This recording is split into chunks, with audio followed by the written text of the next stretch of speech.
من حج لله فلم يرفث ولم يفسق رجع كيوم ولدته أمه أو كما قال عليه الصلاة والسلام ইমানদার মুসলমান, হজের ফজিলত সম্পর্কে এক নম্বরে আল্লাহ নবী মুহাম্মদুর রাসূলুল্লাহ সাল্লাল্লাহু আলাইহি ওয়াসাল্লাম বলেন, মান হাজ্জা লিল্লাহ ফালাম ইয়ারফাস ওয়ালাম ইয়াফসুক। আল্লাহর নবী বলেন, যেই ব্যক্তি মান হাজ্জা লিল্লাহ, একমাত্র আল্লাহ তাআলাকে রাজি খুশি করার জন্য হজে চলে যায়, হজ করে। কাকে রাজি খুশি করার জন্য? আল্লাহ তাআলাকে রাজি খুশি করার জন্য হজে চলে যায়, হজ করে। ফালাম ইয়ারফাস, সে হজে গিয়া কোনো ফাহিশা কাজ করে না, কাউকে গালি দেয় না। ফালাম ইয়াফসুক ওয়ালাম ইয়াফসুক, সে কাউকে গালি দেয় না, কারো হক নষ্ট করে না, কোনো গুনাহের কাজ করে না। এইরকম ভাবে আল্লাহ তাআলাকে রাজি খুশি করার জন্য ব্যক্তি হজ করতে গিয়া আল্লাহ তাআলার যত বিধান ছিল সকল বিধান পালন করে যখন বাড়িতে চলে আসে, নিজ পণ্যভূমিতে যখন প্রত্যাবর্তন করে, আল্লাহর হাবিব মুহাম্মদ আরবি সাল্লাল্লাহু আলাইহি ওয়াসাল্লাম বলতেছেন, কাল ইয়াউমা রাজাকা ইয়াউমিন ওয়ালাদাতু উম্মুহু। এই ব্যক্তি আল্লাহ তাআলাকে রাজি খুশি করার জন্য হজে গিয়া কোনো ফাহিশা কাজ করে নাই, কোনো গুনার কাজ করে নাই, আল্লাহ তাআলার বিধান যথাযথ পালন করে সে যখন বাড়িতে চলে আসে, এমনভাবে সে বাড়িতে চলে আসে যে তার আমল নামায় কোনো গুনাহ নাই। এখানে উদাহরণ দিয়ে আল্লাহর হাবিব বলেন, কায়াউমিন ওয়ালাদাতু উম্মুহু। আল্লাহর হাবিব বলেন যে এই ব্যক্তি হজ করেনা ব্যক্তি, সে যে নিজ দেশে প্রত্যাবর্তন করলো, তার আমল নামায় এমন হয়ে যায় যে ওয়ালাদাতু উম্মুহু, তার মা তাকে কিছুক্ষণ পূর্বে এই দুনিয়ার জমিনে প্রসব করেছে। সুবহানাল্লাহ। একজন শিশু বাচ্চার আমল নামায় যেই রকম ভাবে কোনো গুনাহ থাকে না, নিষ্পাপ মাসুম।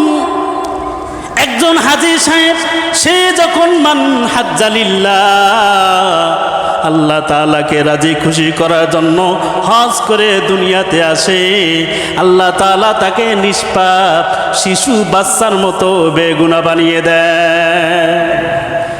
তাহলে হজ করলে লাভ যে তার পিছনের জিন্দেগিতে যত গুনাহ হয়েছে সব গুনাহগুলো কে ক্ষমা করে দেয়? জোরে বলেন না, কে ক্ষমা করে দেয়? আল্লাহ তাআলা ক্ষমা করে দেয়।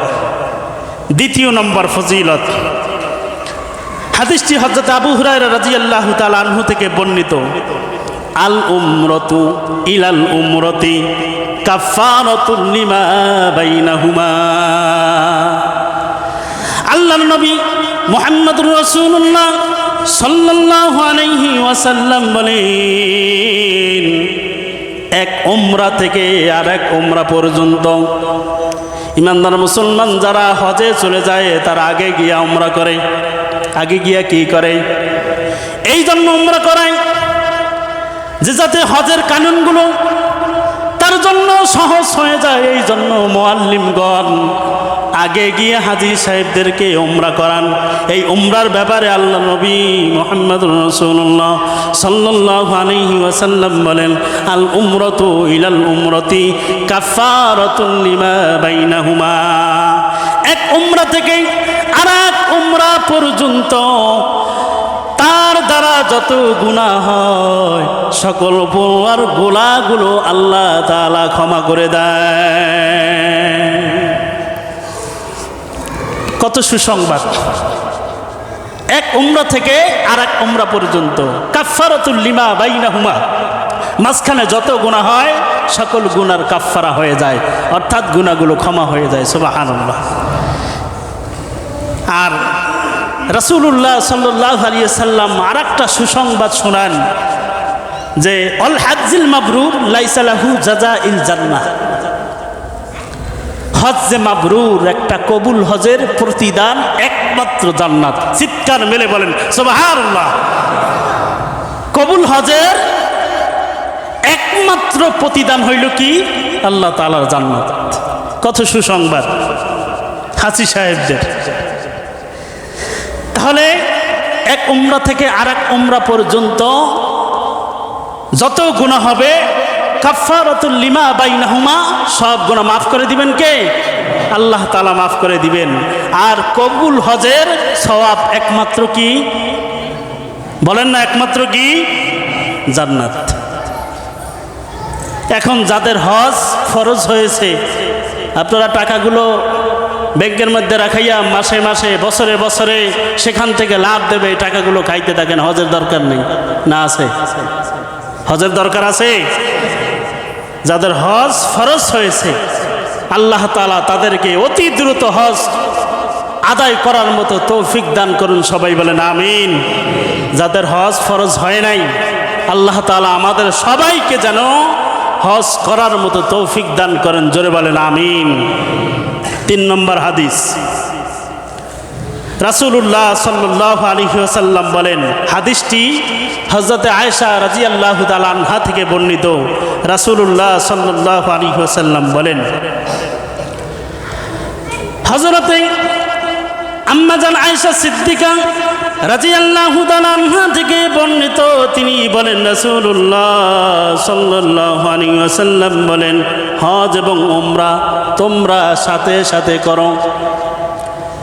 হজ এবং উমরা সাথে সাথে করো, কারণ এই হজ আর উমরা এই দুইটা এমন একটা ইবাদত, আল্লাহর নবী মুহাম্মদুর রাসূলুল্লাহ সাল্লাল্লাহু আলাইহি ওয়াসাল্লাম বলেন, এই হজ এবং উমরা এই দুইটা দরিদ্রতা এবং গুনাহ ধুয়ে মুছে পরিষ্কার করে দেয়। সুবহানাল্লাহ। উমরা এবং হজ এই দুইটা দরিদ্রতা দূর করে দেয় এবং গুনাহগুলো আল্লাহ তাআলা দূর করে দেয়। উদাহরণ দিয়েছেন, কামার যেমনি করে লোহা এবং স্বর্ণ অলঙ্কারকে আগুনের মধ্যে জ্বালাইয়া পিটাইয়া পিটাইয়া তার থেকে মরিচা দূর করে, তেমনি করে হজ এবং উমরা গুনাহগুলো এই রকম ভাবে পরিষ্কার করে দেয়। শুধু তাই নয়, যারা হজ এবং উমরা পাশাপাশি করবে, সাথে সাথে করবে, এই ব্যাপারে আল্লাহর নবী মুহাম্মদুর রাসূলুল্লাহ সাল্লাল্লাহু আলাইহি ওয়াসাল্লাম তিনি আরো বলেন, তাদের জন্য আল্লাহ তাআলা জান্নাতকে ওয়াজিব করে দেয়। সুবহানাল্লাহ। জান্নাতকে ওয়াজিব করে দেয়।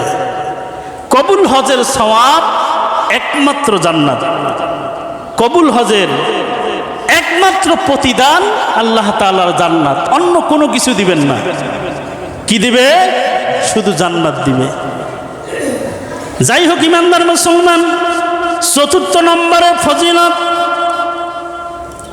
নবীর স্ত্রী হযরতে উম্মে সালমা রাদিয়াল্লাহু তাআলা আনহা বর্ণনা করেন, তিনি বলেন, আমি রাসূলুল্লাহ সাল্লাল্লাহু আলাইহি ওয়াসাল্লামকে বলতে শুনেছি, সামিউতু আনিন নবী সাল্লাল্লাহু আলাইহি ওয়াসাল্লাম, আমি রাসূলুল্লাহ সাল্লাল্লাহু আলাইহি ওয়াসাল্লামকে বলতে শুনেছি, আল্লাহর নবী মুহাম্মদুর রাসূলুল্লাহ সাল্লাল্লাহু আলাইহি ওয়াসাল্লাম বলেন, যে ব্যক্তি বাইতুল মাকদাস হতে বাইতুল হারাম পর্যন্ত ইহরামের কাপড় বেঁধে হজ এবং উমরার উদ্দেশ্যে রওনা হয়, তাদের ব্যাপারে আল্লাহর নবী বলেন, তাদের পূর্বের এবং পরের সকল গুনাহ ক্ষমা করে দেওয়া হয়।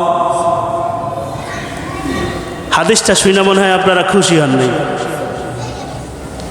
খুশি হইলে মানুষ সুবহানাল্লাহ এত আসতে বলে, কোনো ব্যক্তির যদি পূর্বের এবং পিছনের সব গুনাহ মাফ হয়ে যায়, এর চাইতে আর খুশির কোনো সংবাদ আছে? তাহলে এই খুশির সংবাদ শুই না একবার সুবহানাল্লাহ আপনাকে বলতে মন চাইল না? না সুবহানাল্লাহ বাসায় গিয়ে বলবেন? তাহলে যেইটা বলতেছিলাম, যেই ব্যক্তি হজের ইহরাম বেঁধে বাইতুল মুকাদ্দাস থেকে বাইতুল হারামের দিকে রওনা হয়, বাইতুল মুকাদ্দাস থেকে বাইতুল হারামের দিকে রওনা হয়, আল্লাহর নবী মুহাম্মদুর রাসূলুল্লাহ বলেন সাল্লাল্লাহু আলাইহি ওয়াসাল্লাম, তিনি বলেন যে তার পূর্বের এবং পরের সকল গুনাহ মাফ করে দেওয়া হয়। সুবহানাল্লাহ। আর আরেকটা ঘোষণা আল্লাহর হাবিব দিয়েছেন যে তার পূর্বের এবং পরের গুনাহ ক্ষমা করে দেওয়া হয়, এতটুকু না, তার জন্য আল্লাহ তাআলা জান্নাতকে ওয়াজিব করে দেয়। সুবহানাল্লাহ। ইমানদার মুসলমান, এই জন্য আল্লাহর হাবিব মুহাম্মদুর রাসূলুল্লাহ সাল্লাল্লাহু আলাইহি ওয়াসাল্লাম পরবর্তী হাদিসে বলেন, হাদিসটি হযরতে আবু হুরায়রা রাদিয়াল্লাহু তাআলা আনহু থেকে বর্ণিত, তিনি বলেন রাসূলুল্লাহ সাল্লাল্লাহু আলাইহি ওয়াসাল্লাম বলেন, হজ এবং উমরাকারীরা তারা হইল আল্লাহ তাআলার দাওয়াতি মেহমান। হজ এবং উমরা করনেওয়ালা ব্যক্তিরা কার মেহমান? আল্লাহ তাআলার মেহমান। শুধু তাই নয়, এই কথাও আল্লাহ তাআলা বলতেছেন, আল্লাহর হাবিবের মাধ্যমে বলতেছেন যে দাওয়াতি মেহমান যখন বাসায় আসে, বাসায় আসার পরে অনেক সময় অনেক কিছু আবদার করে, আল্লাহ তাআলা বলতেছেন আমার দাওয়াতি মেহমানগণ যখন আমার ডাকে সাড়া দিয়ে তারা হজ এবং উমরার জন্য আমার বাইতুল্লাহে চলে এসেছে, মক্কা পণ্যভূমিতে চলে এসেছে, এই বান্দা সে যদি নিজের জন্য দোয়া করে আমি সেই দোয়াগুলো কবুল করে নিব। শুধু কবুল করে নিব তা নয়, সে যদি কারো জন্য দোয়া করে তার দোয়াও আমি আল্লাহ তাআলা কবুল করে নিব। সে যদি নিজে দোয়া করে কবুল করবেন, কারো জন্য যদি দোয়া করে সেই দোয়া আল্লাহ তাআলা কি করবেন? কবুল করবেন। 7 নম্বর হাদিসে, 6 নম্বর হাদিসে একটু পরে যাই, এই হাদিসের সাথে মিল রেখে 7 নম্বর হাদিস, রাসূলুল্লাহ সাল্লাল্লাহু আলাইহি ওয়াসাল্লাম বলেন, হাদিসটি হযরতে আব্দুল্লাহ ইবনে ওমর রাদিয়াল্লাহু তাআলা আনহু থেকে বর্ণিত, তিনি বলেন যে হাজিরা যখন হজ করে ফিরে আসে, হাজিরা যখন হজ করে ফিরে আসে, বাসায় প্রবেশ করার পূর্বে তাদের সাথে সাক্ষাৎ করো, তাদেরকে সালাম দাও, তাদের সাথে মুসাফাহা করো, তাদের সাথে মুআনাকা করো, তাদের জন্য দোয়া করো।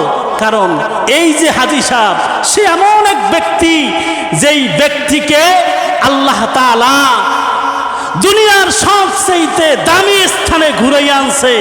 তার হজ যদি কবুল হয়ে যায়, সে একজন নিষ্পাপ মানুষ, তার আমলনামায় কোনো গোনা নাই, সে যদি তোমার জন্য দোয়া করে আল্লাহ তাআলা অবশ্যই অবশ্যই সেই দোয়াগুলো কবুল করবে। এই জন্য ওই হাজী সাহেবদের কাছে তুমি গিয়ে দোয়া চাও, তুমি গিয়ে কি করো?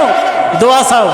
আর আমাদের বর্তমানে যে হাজী সাহেব বাড়িতে আসছে, চলো একটু দেখা করে আসি, একটু জমজমের পানি আর একটু খেজুর দিব। এই জমজমের পানি আর খেজুরের কথা এখানে বলছে, জমজমের পানি আর খেজুরের কথা বলে নাই, বলছে যে সে তার নিজ ঘরে প্রবেশের পূর্বে তার থেকে দোয়া নাও, তাকে সালাম দাও, মুসাফাহা করো, মুআনাকা করো, তার সাথে দেখা করো। ইমানদার মুসলমান, আল্লাহর নবী 6 নম্বর হাদিসে হযরত আবু হুরায়রা রাদিয়াল্লাহু তাআলা আনহু থেকে বর্ণিত, আল্লাহর নবী মুহাম্মদুর রাসূলুল্লাহ সাল্লাল্লাহু আলাইহি ওয়াসাল্লাম বলেন, আন আবি হুরায়রা রাদিয়াল্লাহু তাআলা আনহু قال قال رسول الله صلى الله عليه وسلم আফদুল্লাহি সালাসা, 3 ব্যক্তিকে আল্লাহ তাআলা বলেছেন যে 3 ব্যক্তি হইল আমার যাত্রী। 3 ব্যক্তি আল্লাহ তাআলা বলতেছেন যে 3 ব্যক্তি হইল আমার যাত্রী। আমরা এই যে বাড়িতে যাই, অনেক সময় সায়েদাবাদ যাই অথবা এই গাজীপুরে এখন তো কাউন্টার হয়েছে, কাউন্টারে গেলে পরে আমরা অনেক সময় ফোনে টিকিট বুক দিয়ে যাই, অনেক সময় সেখানে গিয়ে বুক দেই। দেখা যায় যে সিট বুক দিয়ে যাওয়ার পরে পাশে কিছু গাড়ি আছে না, গাড়ি তো আর একটা না, অনেকগুলো গাড়ির কাউন্টার। বলতেছেন ভাই কোথায় যাবেন? আমি অমুকে যাব। যান আসেন আমাদের গাড়িতে আসেন। আমরা বলি যে না ভাই আমরা অমুক গাড়ির যাত্রী। এরকম বলি না যে আমরা অমুক গাড়ির যাত্রী, ভাই আমি অমুক গাড়িতে সিট বুক দিছি, আমি অমুক গাড়িতে যাব, আমরা অমুক গাড়ির যাত্রী, এরকম বলি না? আল্লাহ তাআলা এইরকমভাবে বলতেছেন যে আমারও 3 ধরনের মানুষ আছে, 3 ধরনের ব্যক্তি আছে, যে 3 ধরনের ব্যক্তিরা হইল আমার যাত্রী। সুবহানাল্লাহ। 3 ধরনের ব্যক্তি, তারা হইল আমার যাত্রী।